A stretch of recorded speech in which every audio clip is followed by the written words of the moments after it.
Bonsoir à tous, nous sommes le 7 août 2023.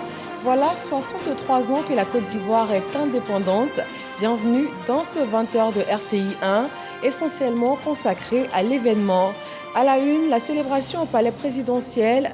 La cérémonie de prise d'armes a été présidée par le chef de l'État, Alassane Ouattara. Événement concis et minimaliste, avec une petite touche spéciale apportée par l'orchestre philharmonique des enfants d'Odiéné. Le chef de l'État s'est adressé hier soir à la nation, comme il est de coutume à la veille de la commémoration de l'indépendance. Le président Alassane Ouattara a évoqué des sujets essentiels comme la révision constitutionnelle, les élections locales ou encore la situation sécuritaire en Côte d'Ivoire et dans la sous-région. Et puis ce sommet d'urgence convoqué par la CEDEAO sur la situation au Niger, ce sera le 10 août prochain à Abuja. Lundi 7 août, nous sommes ravis de vous retrouver en cette date symbolique pour la Côte d'Ivoire. Merci de suivre RTI 1.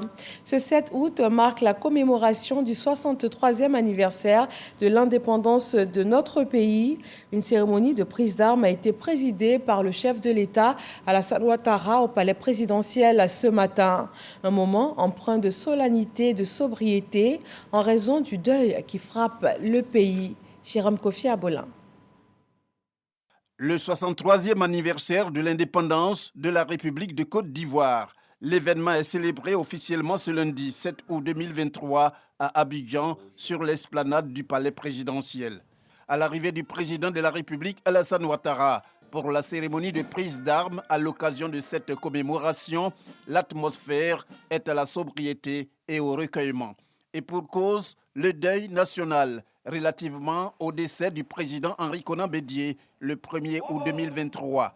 Comme acte majeur de cette cérémonie de prise d'armes, la montée du drapeau de l'État, suivie de l'exécution de l'hymne national.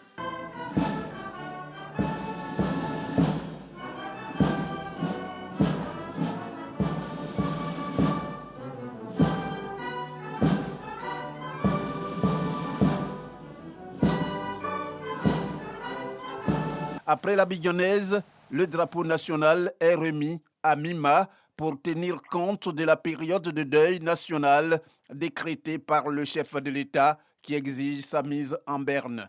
Une décision par laquelle le président de la République, Alassane Ouattara, entend rendre un hommage des plus mérités à l'ancien président de la République, son aîné. Pour cette cérémonie commémorative des 63 ans de l'indépendance de la République de Côte d'Ivoire, les forces ivoiriennes de défense et de sécurité bénéficient du soutien des forces armées togolaises venues en tant qu'invités d'honneur. Vous l'avez vu à l'instant, la commémoration a été particulière, pas de festivités, mais une cérémonie de prise d'armes. Le colonel Blé Tanoué est membre du pôle communication de l'armée pour cet an 63. Et il va nous donner des détails sur le sens de cette cérémonie. Bonsoir, colonel. Bonsoir, madame. Bienvenue. Merci. Alors, est-ce que vous pouvez nous expliquer d'entrée de jeu, en des termes vraiment très simples, la symbolique et le cérémonial de cette cérémonie dite de prise d'armes? Alors, la prise d'armes, il faut entendre par prise d'armes le rassemblement d'une troupe en armes qui participe à une cérémonie. Et ce rassemblement-là peut être suivi d'une revue de troupes ou d'un défilé. Au cours de cette cérémonie, les troupes qui sont rassemblées rendent les honneurs aux autorités qui y ont droit. Alors, dans quelles circonstances est-ce qu'on procède donc à cette cérémonie que vous venez de décrire, en lieu et place d'un défilé grandeur nature? Parce qu'on se souvient qu'en 2021, du fait de la Covid, c'était également une cérémonie de prise d'armes. Tout à fait, madame. Vous l'avez effectivement bien relevé. Ce format a été adopté pour tenir compte des circonstances particulières. Parlant des circonstances particulières, je dois dire que le gouvernement a décrété une période de deuil national de 10 jours suite au décès de l'ex-président. Et donc, pour marquer le recueillement, ce format a été adopté par le commandement. Quels sont les différents cas de figure dans lesquels on peut avoir donc, ce choix? Alors, je dois dire que ce choix, vous l'avez vu qu'en 2021, lors de la Covid, ce format a été adopté en raison des restrictions sanitaires qui avaient cours en ce moment-là. Et pour 2023, vous l'avez remarqué, c'est en raison de la période de deuil. Donc, comme nous sommes dans un moment de recueillement, le volet festif ayant été occulté, il est donc bon de garder ce format-là. Alors, le deuil national, il court sur une période de 10 jours et un de ses effets, les drapeaux sont en berne. Mais on a pu constater ce matin la montée du drapeau au palais présidentiel. Comment on explique cela? Le drapeau de l'État est l'emblème national. C'est un symbole fort qui marque la souveraineté de l'État de Côte d'Ivoire. Et donc, il doit être honoré en tout temps et en toutes circonstances. Le drapeau doit être à tout moment et quelles que soient les circonstances. Donc, je dois dire que la mise en berne du drapeau, les dispositions qui ont été arrêtées par le gouvernement concernant la période de deuil n'excluent pas que le drapeau doit être monté. Parce que cela est d'autant plus important qu'aujourd'hui, nous commémorons le 63e anniversaire de notre accession à la souveraineté nationale. D'accord. On a vu aussi que le cérémonial d'aujourd'hui s'est fait en deux volets. On a eu un aspect plutôt protocolaire et un aspect mémoriel. Quel sens pour ces différents volets-là? Effectivement, la cérémonie a eu deux aspects, comme vous l'avez relevé. L'aspect protocolaire, c'est la prise d'armes, oui, dont nous avons expliqué les termes tout à l'heure. Et donc, au cours de cette cérémonie, les honneurs ont été rendus. Le drapeau a été hissé jusqu'en haut du mât et ensuite redescendu à mi-hauteur. C'est cela la mise en berne du drapeau. D'un autre côté, il y a également le volet mémoriel, comme vous l'avez rappelé. Le volet mémoriel, c'est se souvenir du legs des aînés. Le volet mémoriel, c'est se rassembler autour des valeurs qui fondent l'État de Côte d'Ivoire. Le volet mémoriel, c'est se rassembler autour de notre hymne national, autour des paroles fortes que l'hymne national véhicule. Donc c'est cela le sens qui est donné aux deux aspects de la cérémonie qui nous a été donné de voir ce matin sur l'esplanade du palais de la présidente de la République. Merci, colonel Blé Tanoué. Je rappelle, vous êtes membre du pôle communication de l'armée pour 7 ans 63. Merci d'avoir répondu à nos questions. Merci, madame. Suite à la cérémonie de prise d'armes de ce matin, le président de la République et les personnalités conviées pour l'occasion se sont retrouvés dans les jardins du palais présidentiel pour suivre la prestation de l'orchestre philharmonique des enfants d'Odiéné, une sobre note de gaieté dans cette célébration officielle. Mahama Traoré.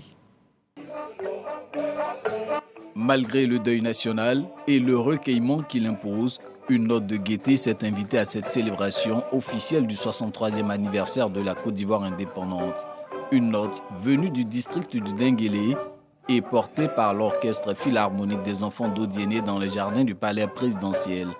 Ils sont au nombre de 154 et ont entre 6 et 16 ans. Ils ont beaucoup travaillé et le dispositif pédagogique qui a été mis en place est unique. Il a rassemblé des compétences exceptionnelles venues d'ailleurs et également celles de Côte d'Ivoire. C'est 11 formateurs et une équipe en tout de 7 référents qui se sont relayés, qui ont conduit la formation des enfants. Les enfants ont joué en moyenne 2h30 par jour pendant 7 mois. L'orchestre philharmonique des enfants d'Odiéné existe depuis décembre 2022 et effectue là sa première sortie publique en ce jour de fête nationale. À la demande de l'état-major des armées, ils vont en 90 secondes jouer les 5 couplets de la version intégrale de l'hymne national, l'abidjanaise, face à un public de haut rang composé du président de la République, des présidents d'institutions et de quelques membres du gouvernement.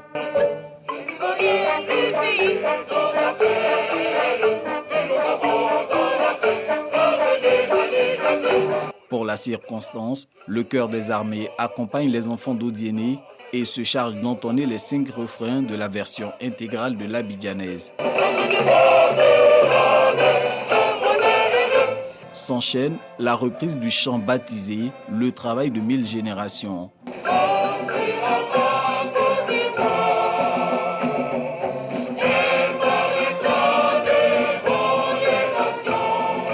Aucune ovation de la part de ce public de prestige en raison des dispositions protocolaires qu'exige le deuil national. Les enfants de l'orchestre philharmonique d'Odiéné recevront tout de même les félicitations et encouragements du chef de l'État à la fin de ces 2 premières prestations. Le spectacle ne s'arrête pas là. Cordes, instruments à vent et percussions vont célébrer un grand classique de la musique ivoirienne, le titre Tata de la star ivoirienne du reggae, Tiken Jah Fakoly.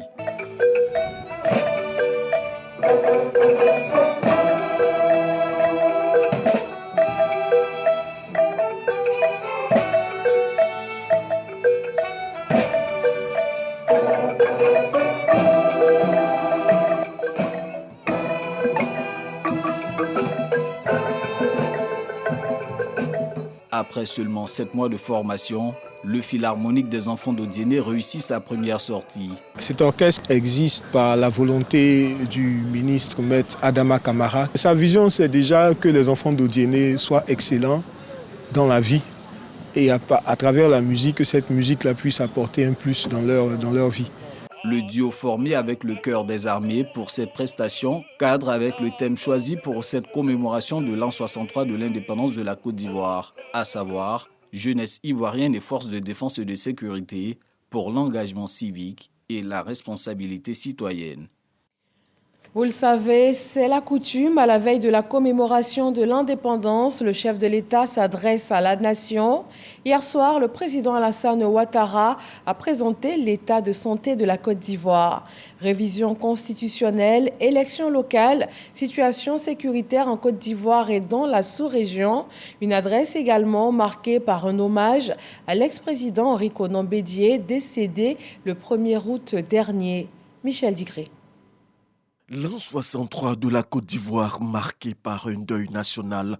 À l'entame de son discours, le président de la République, Alassane Ouattara, rend un hommage à l'illustre disparu, Henri Konan Bédié. Ce 7 août 2023 marque le 63e anniversaire de la commémoration de l'indépendance de notre pays.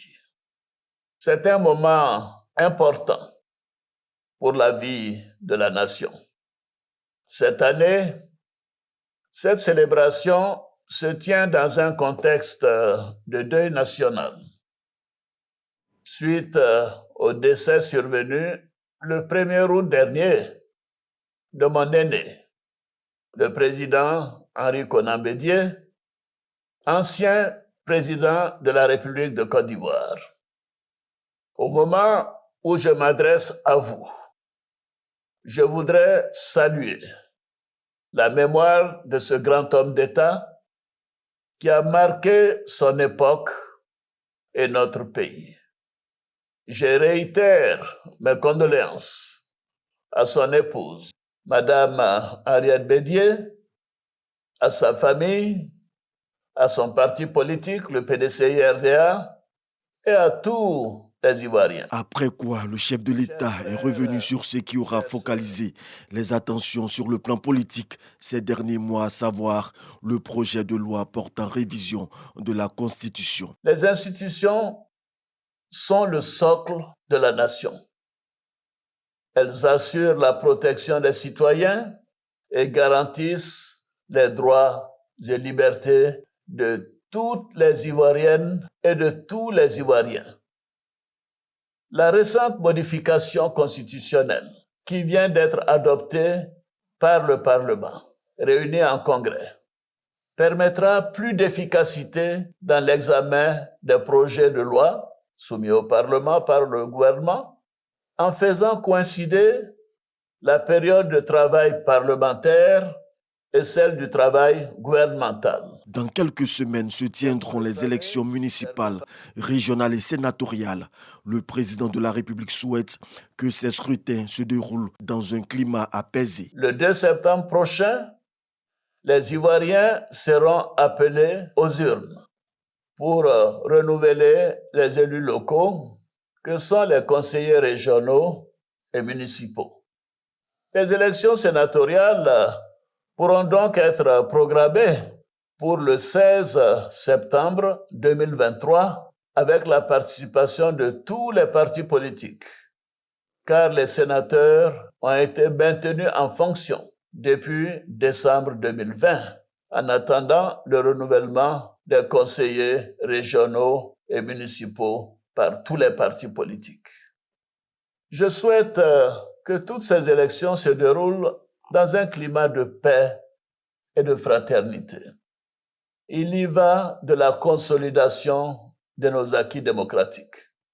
J'en appelle donc au sens des responsabilités de tous les candidats, des partis politiques et de l'ensemble de nos compatriotes. Chers frères, chères sœurs, la paix, la sécurité et la cohésion sociale constituent nos atouts les plus importants pour la stabilité de notre pays. Nous devons maintenir ce climat de paix et de sécurité pour poursuivre la dynamique de développement socio-économique de notre beau pays. C'est pourquoi nous avons au cours de ces dernières années fait d'importants investissements pour moderniser les équipements de nos forces de défense et de sécurité, améliorer leurs conditions de vie, renforcer les effectifs et leur formation. Par ailleurs, le Conseil national de sécurité que je préside se réunit régulièrement pour maintenir la veille sécuritaire dans notre pays et dans notre sous-région. Enfin, le chef de l'État a réaffirmé la position de la Côte d'Ivoire par rapport à la situation au Niger. Nous condamnons la tentative de coup d'État au Niger, qui constitue une grave menace à la paix et à la sécurité dans la sous-région. Bien évidemment, nous soutenons les initiatives de la CEDEAO visant à rétablir l'ordre constitutionnel dans ce pays, frère, et à permettre au président Mohamed Bazoum, président démocratiquement élu, d'exercer librement ses fonctions. Ceci est essentiel. Le président Alassane Ouattara a clos son adresse avec un vœu cher au premier président de la République de Côte d'Ivoire, Félix Houphouët-Boigny. Le père de la nation, le président Félix Houphouët-Boigny, avait pour seule obsession la paix. La paix des cœurs, la paix sociale et la paix entre les nations. J'ai foi en cette vision parce que la paix est le premier pilier du développement. Nous continuerons donc à y travailler sans relâche pour le bonheur et l'épanouissement de tous les habitants de notre beau pays, pour une Côte d'Ivoire développée et moderne. Le chef de l'État dit pouvoir compter sur toutes les forces vives de la nation pour relever tous les défis du pays dans l'union, la discipline et le travail. Et le volet économique figurait en bonne place dans ce discours du président Alassane Ouattara. Il a précisé que l'économie ivoirienne poursuit sa dynamique de croissance avec un taux de 6,7% en 2022 et une projection de plus de 7% par an pour la période 2023-2025. Lancine Bakayeko. Alors que l'activité économique est toujours gravement perturbée par les conséquences de la pandémie mondiale et de la guerre en Ukraine, l'économie ivoirienne tire plutôt son épingle du jeu. Les indicateurs macroéconomiques, 6,7% de taux de croissance en 2022 et un niveau projeté à 7% annuel sur la période 2023-2025, une inflation contenue à 5,6%, un déficit budgétaire maîtrisé, et surtout un niveau de consommation en progression continue. Résultat des réformes vigoureuses prises par le gouvernement, via notamment la subvention aux produits pétroliers, plus de 800 milliards pour le carburant et environ 75 milliards pour le gaz butane. À cela, il faut ajouter la mesure de plafonnement des denrées de grande consommation. Les grands équilibres macroéconomiques sont donc maintenus. La bonne gouvernance et la lutte contre la corruption se renforcent chaque jour grâce à l'action du gouvernement et des institutions compétentes. Pour consolider les bonnes perspectives de l'économie ivoirienne et accélérer sa transformation structurelle, nous avons conclu un programme économique et financier de dernière génération avec le Fonds monétaire international. Les réformes identifiées dans ce cadre, que le gouvernement du Premier ministre Patrick Achi met en œuvre avec vigueur, accordent une place centrale au secteur privé et à l'instauration d'une fiscalité mieux adaptée à la structure actuelle de notre économie. Le programme économique et financier conclu avec le Fonds monétaire international prévoit un décaissement de 2 000 milliards sur 3 ans. Preuve de l'utilisation optimisée des ressources collectées, la réalisation de nombreux chantiers d'infrastructures, notamment routiers, hydrauliques, hydroélectriques, sanitaires, scolaires, touristiques et récréatives. Nous avons redistribué les fruits de la croissance à travers des mesures sociales fortes, telles que la revalorisation du SMIC, l'augmentation de la rémunération des fonctionnaires, ainsi que des fonds alloués à l'entrepreneuriat et aux initiatives des jeunes.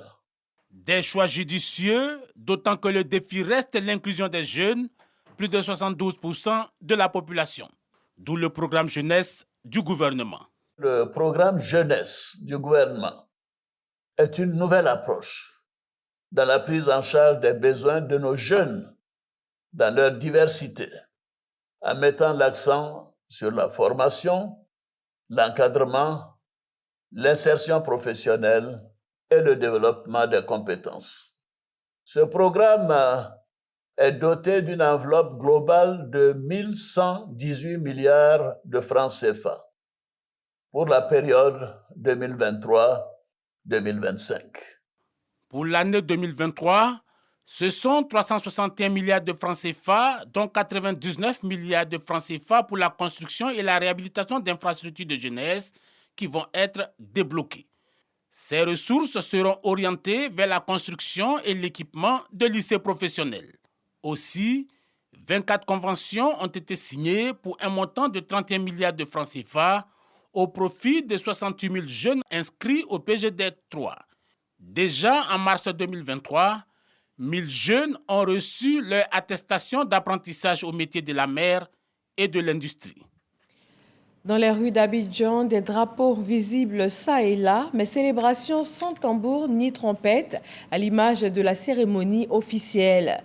Les Ivoiriens sont en parfaite harmonie avec cette décision du gouvernement. La population a suivi pour la plupart sur les antennes de la RTI la cérémonie de prise d'armes. Le PDCI RDA, le parti dont est issu l'illustre disparu, se félicite également de l'initiative du chef de l'État.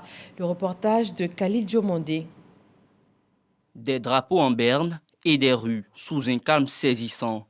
Ce 7 août, la Côte d'Ivoire commémore l'an 63 de son indépendance dans un contexte de deuil national. Dans la ville d'Abidjan, des posters du président Henri Konan Bédié sont bien visibles à certains grands carrefours. Vu la dimension du président Henri Konan Bédié, c'est tout à fait normal qu'on ne célèbre pas la fête de l'indépendance, comme d'habitude. Là où il est, que le Seigneur le protège. Il est parti rejoindre le père fondateur, Félix Houphouët-Boigny. Et aujourd'hui, on se souvient des deux.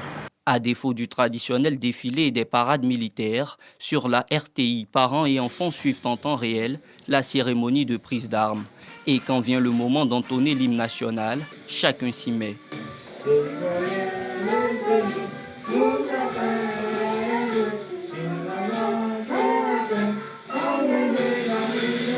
Comme cette année, il n'y a pas eu de défilé. C'est pour cela qu'on a allumé la télé pour suivre en direct avec les enfants, pour que les enfants sachent que c'est important de regarder l'indépendance de son pays. La cérémonie de prise d'armes s'est, à mon sens, bien déroulée.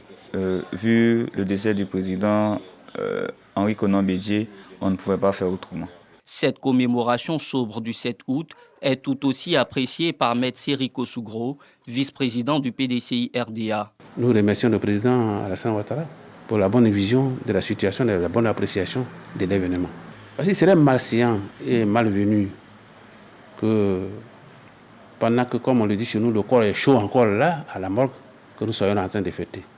Ce serait contre nature.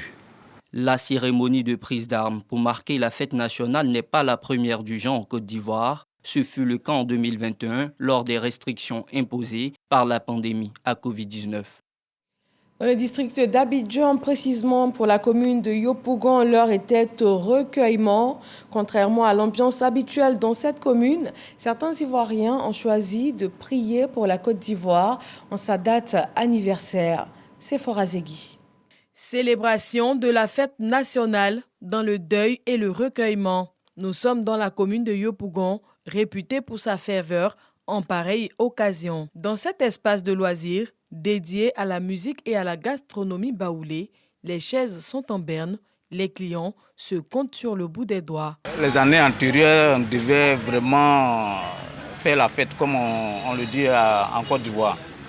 Mais cette année, c'est ce que vous constatez, il n'y a personne même dans les maquis, les gens sont restés chez eux et vraiment c'est triste. À la même date, les années précédentes, il y avait bien plus d'engouement déjà tôt le matin. À partir de 6 heures même, les gens même étaient déjà là avec leurs enfants pour réserver même la place pour se rendre au baoulé à partir de midi, 13h, 14h. Mais cette année, vous-même vous voyez, il n'y a personne. Vraiment, nous sommes en train de vivre vraiment le deuil même national même de notre papa. À quelques mètres de là, le Ciablé, dans ce mythique lieu de promotion de la culture baoulée, on ressent également les effets du décès de feu le président Aimé-Henri Konan Bédié. Sur la dizaine de restauratrices que compte ce maquis, une seule est présente. Lucie espère que jusqu'à la tombée de la nuit, les clients viendront. Les clients viennent quand on tombe de la nuit, on verra la grâce de Dieu. Toujours à Yopougon, cette fois à la mosquée du Maroc, une rue bondée de maquis. Ici également, c'est le silence absolu. Les tenanciers de maquis et les vendeuses de poissons braisés cherchent d'éventuels clients. L'année passée, à l'heure comme ça, j'avais fini de vendre au moins 2 cartons comme ça. Mais cette année-là, depuis le matin, c'est un carton là seulement. On n'a pas encore payé la moitié. C'est à cause du deuil que les gens ne sont pas sortis au fait. Autre lieu d'ambiance prisé par les habitants de Yopougon, le carrefour Mandjo. Une vingtaine de maquis cohabitent sur cet espace. La fête d'aujourd'hui ne peut pas avoir la même coloration que les fêtes des années précédentes parce qu'on est en deuil. Il va rien de pleurer. Est-ce qu'on peut pleurer puis en même temps fêter? 2023 aura marqué la célébration de l'indépendance de la Côte d'Ivoire par son caractère sobre. Sobriété pour compatir à la douleur de la famille Bédié, mais au-delà, à la douleur de la nation ivoirienne. Les drapeaux sont en berne sur une période de 10 jours. Les activités socio-économiques également. À Djouekoué, dans l'ouest ivoirien, une commémoration officielle a eu lieu ce matin. L'enceinte de la préfecture a servi de cadre. Et là encore, la sobriété a été de mise. Godefroy Okambawa. À Djouekoué, c'est dans l'enceinte de la préfecture que s'est déroulées les festivités, marquées par une prise d'armes. J'ai fait un clin d'œil sur ce qui doit être la contribution de tous et de chacun. Et surtout, les vertus cardinales du travail. Et le travail, c'est extrêmement important. Le chef de l'État, dans son discours, a eu à égrener les importants chantiers, les réformes qui ont été effectuées, qui font qu'actuellement la Côte d'Ivoire est admirée, la Côte d'Ivoire est appréciée. Le préfet de la région de Kémon, préfet du département de Djouekoué, Ibrahim Sissé, a appelé les acteurs politiques et les populations à œuvrer pour des élections apaisées. Il a également invité les populations à l'union et au développement pour la région du Guémon. Des images de ce 7 août tournées par nos correspondants régionaux à Boaké, Ferké, San Pedro, Soubré, Mans, Bongouanou et Ara. Préfecture de région Boaké, hymne national, adresse du préfet de région Théophosier sont les temps forts de la célébration de prise d'âme pour l'an 63 de la Côte d'Ivoire indépendante. Une célébration sobre due au décès de l'ex-président de la République, Henri Konan Bédié. Élection apaisée le 2 septembre prochain pour vivre une CAN de football dès le mois de janvier. Cette année, pas de défilé militaire et des forces vives. Le deuil national oblige. Drapeau en benne, une minute de silence. Feke Sédougou et le Thiologo saluent la mémoire de l'ex-président de la République, Henri Konan Bédié. Pour l'anniversaire de l'indépendance, le préfet de région, Sori Jean-Pierre, est revenu sur la vie de l'homme avant d'inviter ses administrés à continuer de porter le pays vers des lendemains meilleurs. Élections apaisées, cohésion sociale, des messages ont été donnés dans ce sens par le préfet Sori Jean-Pierre. Initialement prévu pour se tenir sur le boulevard de la République, en grande pompe, la célébration de la fête de l'indépendance à San Pedro s'est voulue sobre, dans la cour de la préfecture de région, du fait du deuil national. Une commémoration qui s'est résumée en une prise d'armes, à la montée et à la remise en berne du drapeau national. Le préfet de région, Ousmane Koulibaly, a d'ailleurs demandé une minute de silence à la mémoire de l'ex-président de la République, Henri Konan Bédié. Comme à San Pedro, la cour de la préfecture de Soubré a servi de cadre à la commémoration des 60 ans d'indépendance de notre pays. Prise d'armes des troupes, montée du drapeau national, puis remise en berne. Le corps préfectoral, les élus, les chefs traditionnels et les responsables d'associations ont pris part à cette commémoration dans la sobriété. Le préfet du département par intérim, Samassi Li Madina, demande aux populations de demeurer dans le recueillement pendant ces 10 jours de deuil national, suite au décès le 1er août dernier du président Henri Konan Bédié. La célébration du 63e anniversaire de l'indépendance de la Côte d'Ivoire à Mans dans un contexte de deuil national. La cérémonie de prise d'armes se déroule dans les jardins de la préfecture. Célestin Wamblignon, préfet de la région du Tonpi, préfet du département de Mans, a dans son adresse salué la croissance économique du pays sous la houlette du président Alassane Ouattara. Il a en outre exhorté ses concitoyens à préserver la paix pendant les élections locales du 2 septembre prochain. Il a enfin félicité toutes les personnes physiques et morales, les autorités administratives et coutumières, les forces de sécurité qui contribuent au resserrement des liens de fraternité dans le département de Mans. Bongouanou a célébré les 63 ans d'indépendance de la Côte d'Ivoire dans la sobriété. Cérémonie de prise d'armes des forces de défense et de sécurité basées dans la région, suivie du salut aux couleurs nationales. Dans son adresse à ses administrés, le préfet des régions du Moronou, préfet du département de Bongouanou, Okoma Adio Jeannette, a invité les uns et les autres à aller aux élections régionales et municipales à venir dans la paix. Une minute de silence a été observée à la mémoire de l'ex-président de la République, Henri Konan Bédié, décédé le 1er août dernier. Deuil national oblige. Les festivités marquant la commémoration du 63e anniversaire de l'indépendance de la Côte d'Ivoire à Ara ont été célébrées devant un nombre restreint de personnes dans la cour de la sous-préfecture. Dans le même esprit, le traditionnel défilé des forces de défense et de sécurité et des différentes composantes des forces vives de la localité a fait place uniquement à une cérémonie de prise d'armes. Le préfet du département d'Ara, après le salut aux couleurs, a fait observer une minute de silence à la mémoire du président Henri Konan Bédié, décédé le mardi dernier. Anno Angoraki Noël a exhorté ses administrés à cultiver davantage la cohésion et la paix, surtout avec les élections locales qui se tiendront bientôt afin d'éviter les crises. À l'image des autres localités du pays, la commémoration des 63 ans d'indépendance de la Côte d'Ivoire a été célébrée dans la sobriété à Agnansoué, une sous-préfecture du département d'Abengourou. En l'absence du sous-préfet de la localité, c'est le sous-préfet central d'Abengourou qui a officié la cérémonie. Assis Fimet a rappelé les efforts consentis par le gouvernement pour atténuer la conjoncture mondiale due à la Covid-19 et à la guerre en Ukraine qui impacte toutes les couches sociales du pays. Il a invité les populations à privilégier le dialogue et la cohésion pour renforcer l'unité au sein de la sous-préfecture. Voilà qui referme le chapitre indépendance de ce 20h. Dans l'actualité internationale, sur le dossier du Niger, la CEDEAO a convoqué un deuxième sommet des chefs d'État pour le jeudi 10 août prochain à Abuja. L'ultimatum lancé par la CEDEAO putschiste nigérien pour rendre le pouvoir et réinstaller Mohamed Bazoum est arrivé à son terme. Et ce 7 août 2023, les forces armées maliennes ont par ailleurs annoncé que le Burkina Faso et le Mali vont envoyer une délégation à Niamey pour témoigner de la solidarité des deux pays au peuple du Niger. C'est la fin de ce journal. Merci de votre attention. Rendez-vous à 23h avec Aboulaye Koné. Moi, je vous retrouve demain, toujours à 20h sur RTI 1. Agréable fin de soirée et bonne commémoration du 7 août.